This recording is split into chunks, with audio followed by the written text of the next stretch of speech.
आजादी मिली है उसके लिए हमारे राष्ट्रपिता महात्मा गांधी ने कई बड़ी कुर्बानियां दी थी, लेकिन आज हम खुद को कंप्यूटर तक ही सीमित रख लिया और मोबाइल को अपनी दुनिया बना ली है।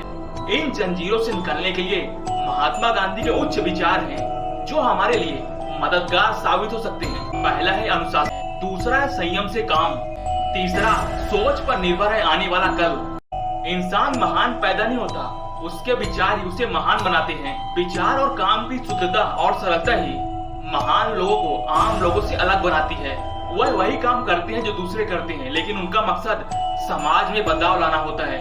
राष्ट्रपिता महात्मा गांधी, जिन्हें हम प्यार से बापू भी कहते हैं, महान सोच वाले एक साधारण व्यक्ति थे। वह करोड़ों देशवासियों के जीवन में बदलाव लाना चाहते थे। आज जो हमें आजादी मिली है उसके लिए हमारे राष्ट्रपिता महात्मा गांधी ने कई बड़ी कुर्बानियां दी थी। वह सबके साथ मिलकर चलना चाहते थे, लेकिन आज हम परिवार में ही बट गए हैं। खुद को कंप्यूटर तक ही सीमित रख लिया और मोबाइल को अपनी दुनिया बना ली है।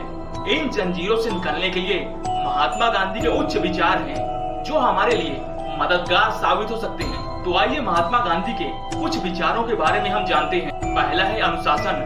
महात्मा गांधी ने अपने जीवन में अनुशासन को बहुत महत्व दिया है। समय से उठने से लेकर रोजमर्रा के कार्यों में हर वक्त अनुशासन को बापू ने प्राथमिकता दी है। इसके साथ ही उन्होंने वित्तीय अनुशासन को प्रमुख जगह दी है। कल के लिए बचत करना सिखाया है और उस बचत को सही जगह पर मिश्रण के साथ निवेश करने के बारे में भी बताया है। दूसरा है संयम से काम। महात्मा गांधी के जीवन में सीखने वाली बातों में धैर्य यानी संयम सबसे महत्वपूर्ण बात है। उन्होंने यह जीवन संयम के साथ आगे बढ़ना सिखाया है। गांधी जी कहते हैं, जो काम संयम के साथ किया जाता है उसका परिणाम हमारे अनुकूल ही आता है।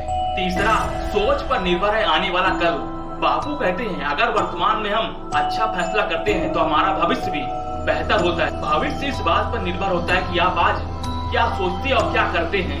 लोग अक्सर यही फैसला करने में गलतियां कर बैठते हैं। चौथा है साहस।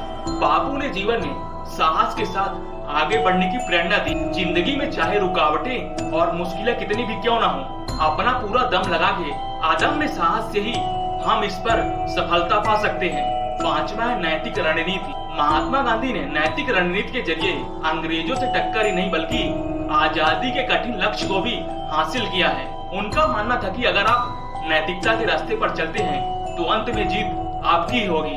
छठवां है मजबूत आत्मविश्वास। बापू मानते थे कि व्यक्ति का चरित्र और उसका आत्मविश्वास मजबूत होना चाहिए। अपनी इन योग्यताओं के दम पर ही आप लोगों को अपना प्रशंसक बना सकते हैं। तो ऐसे थे हमारे महात्मा गांधी के विचार, जिनके दम पर उन्होंने अंग्रेजों को कई बार धूल चटाई और भारत की आजादी की नींव रखी थी। एक अकेला इंसान पूरे देश को साथ लेकर चला था, पूरे देश को एकजुट किया था और कई बड़े आंदोलन अंग्रेजों के खिलाफ लड़े, जिसकी वजह से आज हमारा देश आजाद हो पाया।